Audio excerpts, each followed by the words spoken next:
وہ لوگ تو یہ سمجھ رہے تھے کہ آپ صلی اللہ علیہ وسلم نے کیوں پیسے نہیں بھیجا،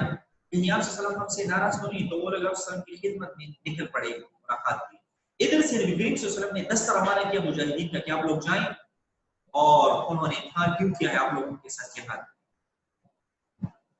دونوں قبیلے اپنی اپنی طرف سے نکلے، مدینہ کے قریب دونوں کی ملاقات ہوئی۔ حارث نے ان لوگوں سے پوچھا کہ آپ لوگ کی طرف بھیجے گئے کہاں جا رہے ہو؟ حارث نے ان سے پوچھا تو ان لوگوں نے مجاہدین انہوں نے تو کہا کہ ہم تمہاری طرف بھیجے گئے ہیں۔ حارث نے جب سب پوچھا کہ کیوں جا رہے ہیں تو ان کو واقعہ ولید بن عقبہ کے بیچنے کا اور ان کی واپسی کا بتلا دیا گیا کہ ولید بن عقبہ نے رسول اللہ صلی اللہ علیہ وسلم کے سامنے یہ بیان دیا ہے کہ قبیلہ بنی مستلق نے زکات دینے سے انکار کر دیا اور میرے قتل کا منصوبہ بنایا۔ حارث نے یہ سن کر کہا کہ قسم ہے اس ذات کی جس نے محمد صلی اللہ علیہ وسلم کو رسول برحق بنا کر بھیجا ہے، میں نے ولید بن عقبہ کو دیکھا تک نہیں اور نہ میرے پاس آئے۔ اس کے بعد جب رسول اللہ صلی اللہ علیہ وسلم کی خدمت میں حاضر ہوئی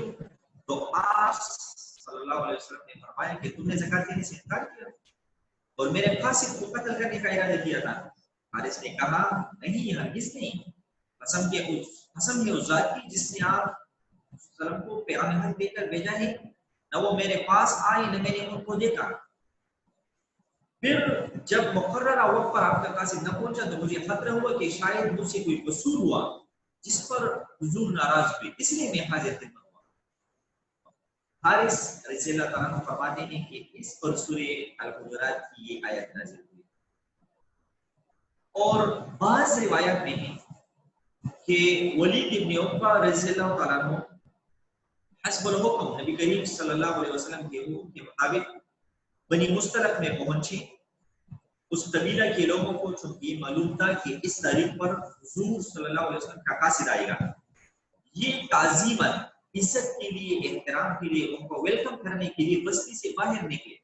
کہ ان کا استقبال کرے، نبی کریم صلی اللہ علیہ وسلم کے قاصد کا استقبال کرے۔ ولید بن عقبہ کو شبہ ہو گیا، شک ہو گیا کہ شاید یہ پرانی دشمنی کی وجہ سے مجھے قتل کرنے آئے، یہی سے واپس ہو گئے اور جا کر حضور صلی اللہ علیہ وسلم سے اپنے گمان کے مطابق یہ عرض کیا کہ وہ لوگ زکات دینے کے لیے تیار نہیں بلکہ میرے قتل کے در پہ۔ اس پر حضرت صلی اللہ علیہ وسلم نے حضرت خالد بن ولید رضی اللہ عنہ کو بھیجا اور ہدایت فرمائی کہ خوب تحقیق کر لیں، اس کے بعد کوئی اقدام کرے کہ واقعہ کیا ہوا ہے۔ خالد بن ولید رضی اللہ عنہ نے بستی کے سے باہر رات کو پہنچ کر قیام کیا اور تحقیق کے لیے چند آدمی بطور جاسوس بھیج دیے، خفیہ طریقے سے کچھ جاسوس بھیجے کہ آپ لوگ جا کر پوچھیں اور جا کر دیکھیں کہ کیا صورتحال ہے، وہاں پہ کیا ہو رہا ہے۔ اچھا، تو خالد بن ولید رضی اللہ تعالیٰ عنہ نے نبی کریم صلی اللہ علیہ وسلم کے فرمان کے مطابق بستی سے باہر قیام کیا، کچھ لوگوں کو تحقیق کے لیے خفیہ طریقے پر بھیجا کہ آپ لوگ جائیں جاسوسوں کو پتہ کریں کیا ہو گیا ہے،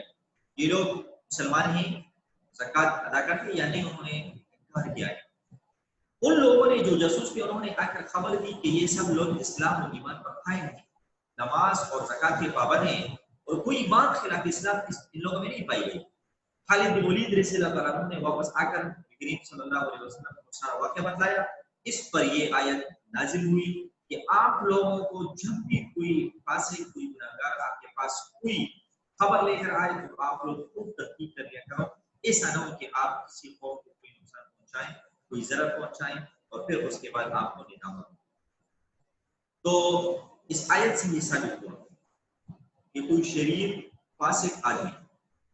اگر کسی شخص یا قوم کی شکایت کرے، آج کل یہ بہت عام ہے، آپ کے پاس بندہ آتا ہے جی فلانے یہ کیا ہے، شکایت کرتے ہیں، بغیر تحقیق کے لوگ لگے رہتے ہیں، برا بلا نہیں کہتے ہیں، جھگڑے فساد جتنی بھی آج کل یہ حالات خراب ہو رہے ہیں، فسادیں پھیل رہی ہیں، اسی وجہ سے کہ لوگ تحقیق نہیں کرتے۔ اگر کوئی تحقیق کرے گا تو آگے سے کوئی بات ہی نہیں ہوگی۔ آج کل تو سوشل میڈیا کا زمانہ ہے، تو اس میں آپ لوگ خوب تحقیق کر لیا کریں، کنفرم کر لیا کریں، اس کے بعد کسی بات پہ آپ لوگ عمل کیا کریں۔ تو اگر کوئی آدمی کسی کی شکایت کرے یا کسی قوم کی شکایت کرے یا ان پر کوئی الزام لگائے، اس طرح کے آج کل آپ لوگ دیکھیے لوگ ایک دوسرے پہ الزامات لگاتے ہیں، تو اس کی خبر یا شہادت پر بغیر مکمل تحقیق کے عمل کرنا جائز نہیں ہے، جائز نہیں ہے کسی خبر پر، کسی شہادت پر، کسی کی شکایت پر آپ لوگ خوب تحقیق کریں گے اور تحقیق کے بعد آپ لوگ اس پر عمل کریں گے۔ یہ تو شان نزول میں نے آپ کو ذکر کیا۔ اب اس آیت سے متعلق جو احکام اور مسائل ہیں، تو اس آیت سے ثابت ہوا کہ کسی فاسق کی خبر کو قبول کرنا اور اس پر عمل کرنا اس وقت تک جائز نہیں جب تک آپ لوگ دوسرے سورسز سے اس کی تحقیق کریں، اس کو ویریفائی کریں اور وہ کنفرم ہو جائے، کیونکہ اس آیت میں ایک قرأت فَثَبِّتُوا کی ہے، فتبینوا، اور ایک قرأت یہ ہے فَثَبِّتُوا۔ فَثَبِّتُوا جس کا معنی یہ ہے کہ اس پر عمل کرنے اور اقدام میں جلدی نہیں کرو بلکہ ثابت قدم رہو جب تک دوسرے ذرائع سے اس کا صدق ثابت نہ ہو جائے۔ اگر کوئی آپ کو کوئی خبر پہنچائے، آپ لوگ تحقیق کریں، دوسرے سورسز سے بھی انفارمیشن حاصل کریں، اگر وہ بات ٹھیک ہے تو تب اس پر عمل کریں۔ اور جب فاسق کی خبر کو قبول کرنا جائز نہ ہوا تو شہادت کو قبول کرنا بدرجہ اولا ناجائز ہوگا، کیونکہ فاسق کی جو خبر ہوتی ہے اس کو آپ لوگ کیا کریں گے؟ فاسق کی خبر کو آپ لوگ قبول نہیں کریں گے، تو اسی طریقے سے آپ لوگ اس کی شہادت کو بھی قبول نہیں کریں گے۔ سمجھا رہی ہے؟ تو اس آیت مبارکہ میں ولید بن عقبہ کے متعلق نازل ہونا یہ صحیح روایت سے ثابت ہے کہ یہ ولید بن عقبہ رضی اللہ تعالیٰ عنہ کے متعلق کی آیت نازل ہوئی، اور اس آیت میں ان کو فاسق کہا گیا۔ اسے بظاہر یہ معلوم ہوتا ہے کہ صحابہ رضی اللہ عنہ میں کوئی فاسق بھی ہو سکتا ہے، اور یہ اس مسلمہ اور متفق علیہ ضابط اور قانون کے خلاف ہے۔ متفق قانون ہے ہمارا کہ الصحابۃ کلھم عدول، کریم صلی اللہ علیہ وسلم نے فرمایا ہے کہ الصحابۃ کلھم عدول، تمام صحابہ عادل ہیں، یعنی صحابہ کرام سب کے سب ٹھیکا ہیں، ان کی کسی خبر و شہادت پر کوئی گرفت نہیں کی جا سکتی۔ تو اس معاملہ میں حق بات وہی ہے جس کی طرف جمہور علماء گئے ہیں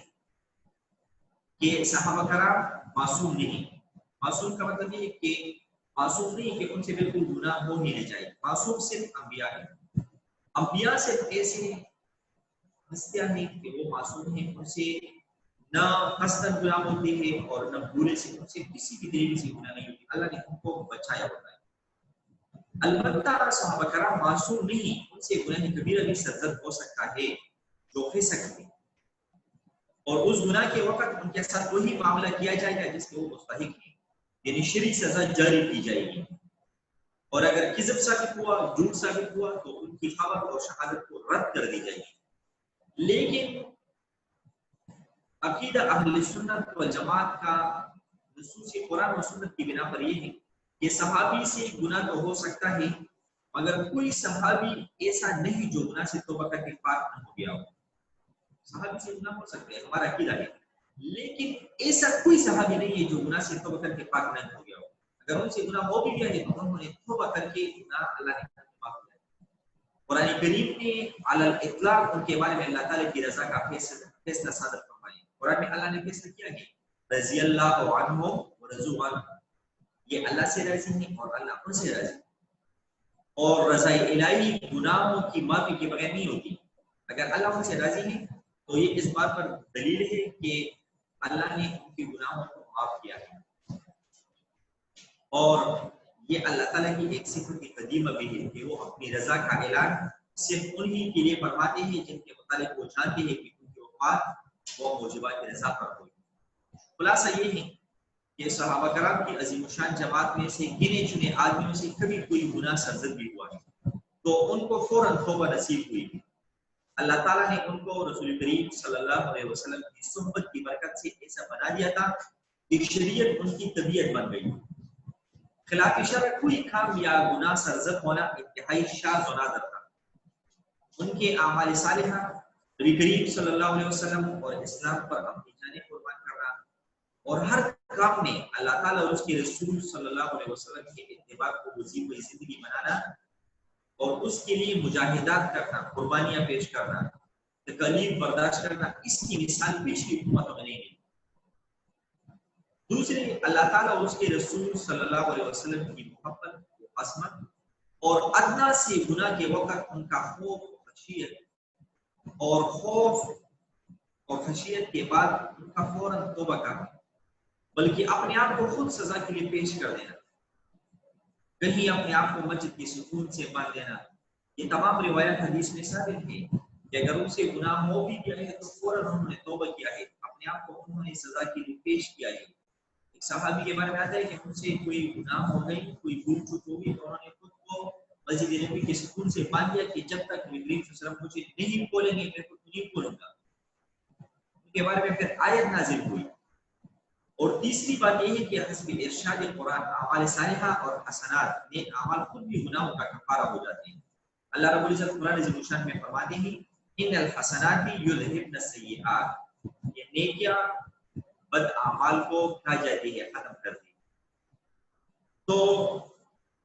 آیت مذکورہ میں تو قطعاً یہ ضروری نہیں ہے کہ ولید ابن عقبہ کو فاسق کہا گیا ہو. سبب نزول خاون کا معاملہ ہی صحیح، مگر لفظ فاسق ان کے لیے استعمال کیا گیا یہ ضروری ہے. وجہ یہ ہے کہ اس واقعہ سے پہلے تو ولید ابن عقبہ سے کوئی ایسا کام نہ ہوا تھا جس کے سبب ان کو فاسق کہا جائے، اور اس واقعہ میں بھی جو انہوں نے بنی مستلق کے لوگوں کی طرف ایک بات غلط منسوخ کی وہ بھی اپنے خیال کے مطابق صحیح سمجھ کر کی، اگرچہ واقعے میں غلط تھی. اس لیے آیت مذکورہ کا مطلب بے تکلف وہ بن سکتا ہے کہ آپ کو بتا دیا. اور مزید تاکید اس آیت کے نزول کی مزید تاکید اس طرح ہو گئی کہ ولید ابن عقبہ اگرچہ فاسق نہ تھے مگر ان کی خبر قرائن نبویت کے اعتبار سے ناقابل قبول نظر آئی.